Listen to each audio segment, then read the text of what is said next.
Nam, a bad place to be. The Battle of Ia Drang. Corporal Robert Sanchez, November 15th, 1965, 0640 hours. Charlie Company, 3rd Platoon, Ia Drang Valley, Pleiku, Vietnam. We've been down in this damned creek for about 16 hours now. Alpha and Bravo have taken some pretty heavy casualties. We've been pretty lucky. We lost only about 4 to the north. The briefing before we landed told us that we are to eliminate the northerners in this part of Vietnam to gain land for air mobility testing. So far, things haven't gone our way. We landed, and the 1st platoon of Bravo got split from all of us. We panicked and went after them. They took us by surprise and pushed us back. It was all about taking ground. Adrenaline was pumping. We gained this creek, and it's been a stalemate all since then.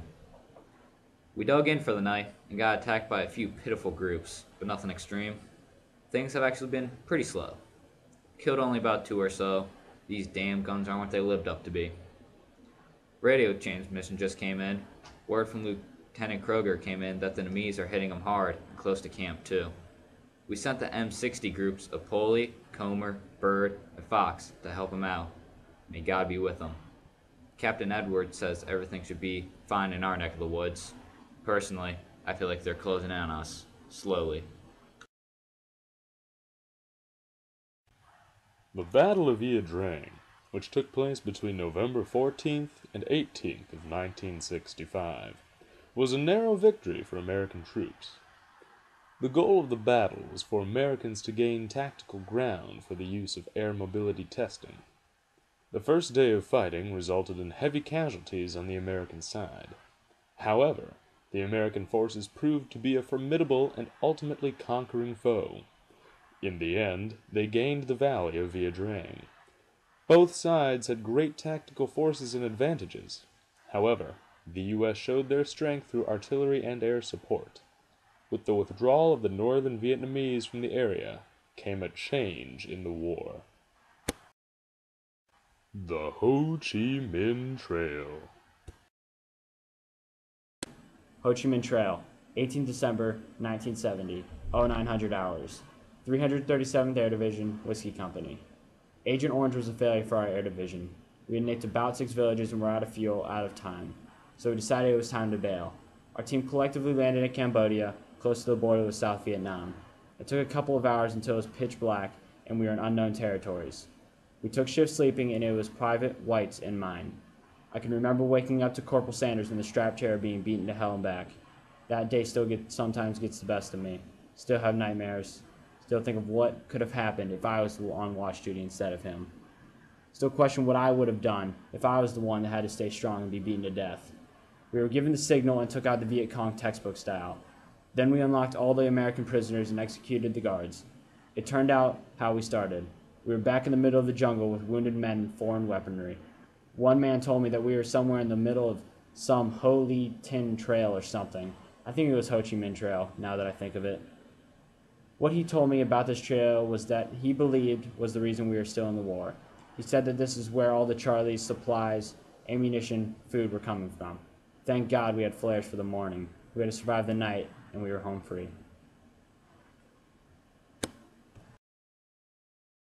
The Ho Chi Minh Trail was a complex web of different jungle paths that enabled communist troops to travel from North Vietnam to areas close to Saigon.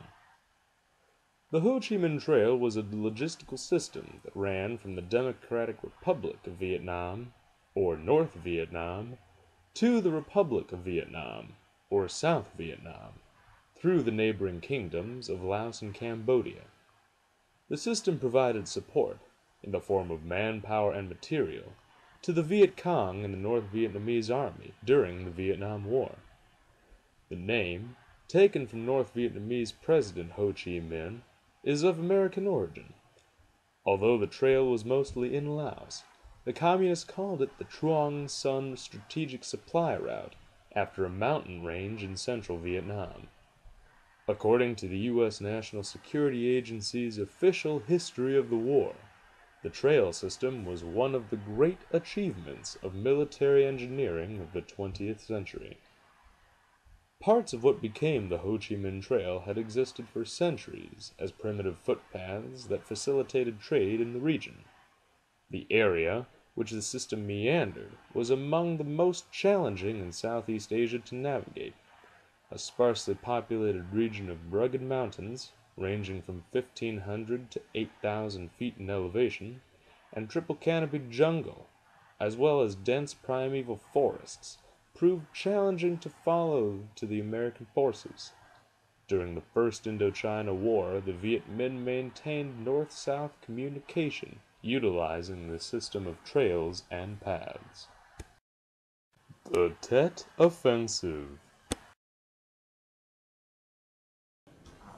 Lieutenant Price, March 30th, 1968. U.S. Embassy in Saigon. Dear Lizzie, it has been too long since I've seen you. All that I can focus on anymore is killing enemy soldiers and sleeping in a warm bed next to you. Please tell me, how are things back home? I've been dying to know how fast Junior's growing up. I know it's only been a month that I've been over here, but that's already too long. My heart beats differently now that I'm here, and life as I know it is completely flipped upside down. While I was with you, my ultimate goal was to come home every night and talk to you. Now my ultimate goal is to stay isolated and kill soldiers.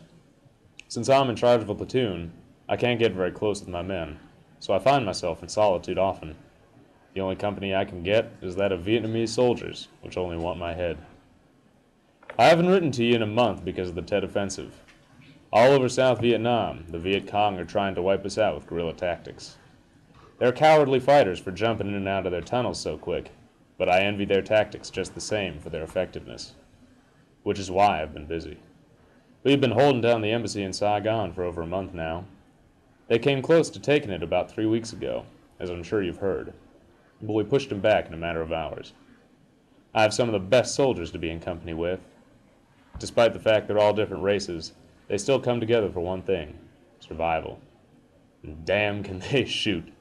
I never saw so many enemy fighters fall in such a short amount of time, but it still makes me sad we have to kill them all. Some of my soldiers say that the enemy ain't too different from us during the Revolution. Of course I tell them to shut up about such nonsense, but I can't see how they're wrong in reality. A real quandary for the conscience this war is, but what are you going to do? Please keep writing to me.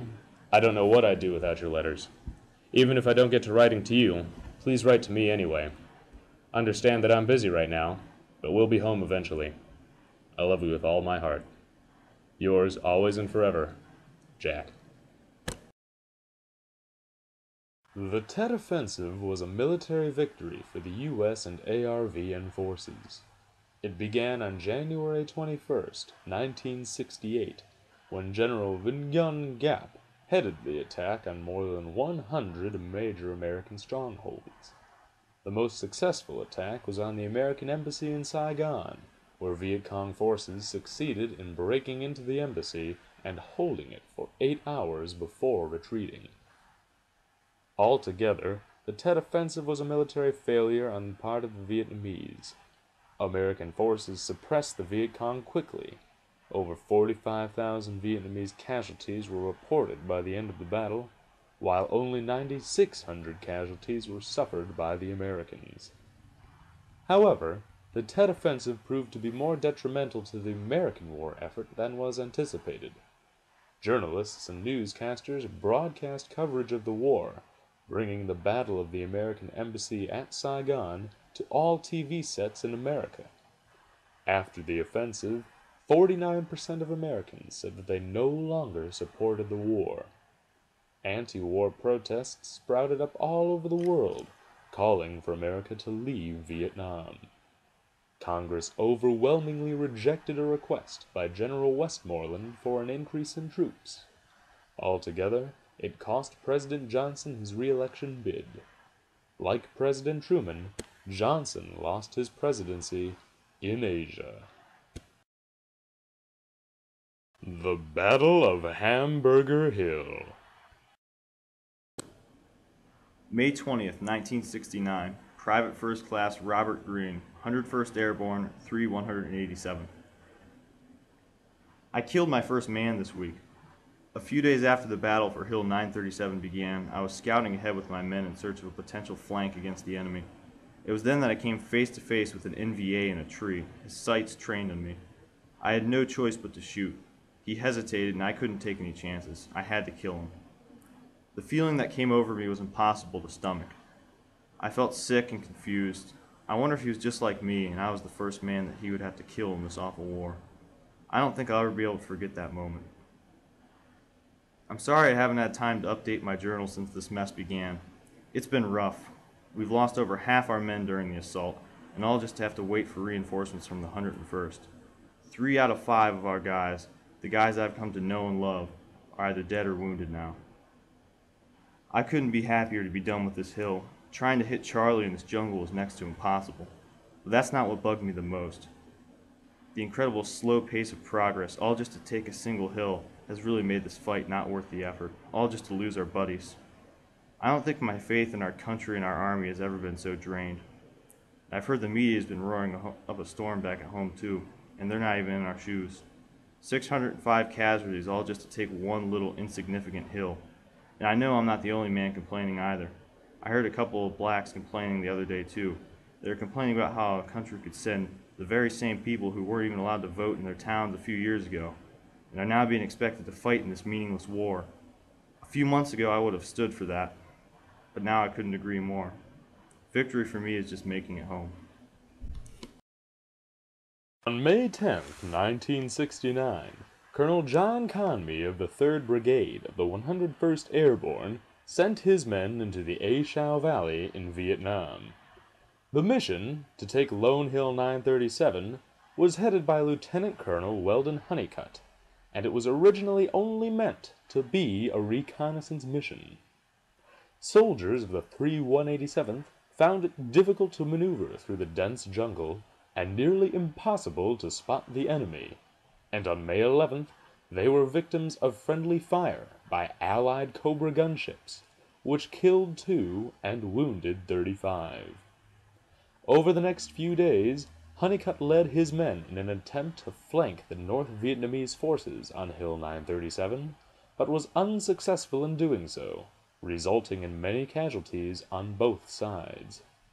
By May 13th, Colonel Conmee decided to send troops of the 1506 to assist Honeycutt's forces at Hill 937. However, it would not be until May 19th that his troops were in position to launch an assault on the NVA forces. Over the next few days, the 3 187th launched several more attacks on the Vietnamese, inflicting a high number of casualties, as well as eventually losing 60% of their men. At the same time, arriving forces from the 1506th made small sweeps against the Vietnamese troops on the slopes of Hill 937. A major difficulty faced by Honeycutt's troops was the inability to conduct helicopter raids and transports due to the extremely dense jungle. However, continued fighting after May 15th would clear the foliage thanks to heavy napalm bombings on the hill. On May 18th, the 3 187th almost managed to take the top of Hill 937 during a large assault against the enemy, but was ultimately pushed back after suffering heavy casualties. At home, the American public was outraged at the losses suffered in order to take a relatively insignificant hill that would prove of little strategic value to the U.S. forces. Military leaders considered giving up the assault, but ultimately continued the assault with new reinforcements.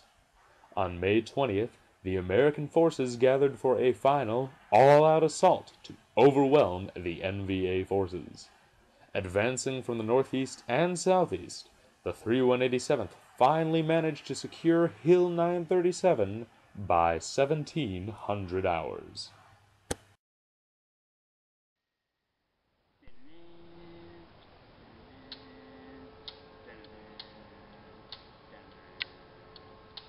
Some folks gon' wave American flag. Ooh, that red, white, and blue, Lord. And when the band plays Hail to the Chief, oh, the point cannon at you, boy. It ain't me, I ain't no setting sun, no. It ain't me.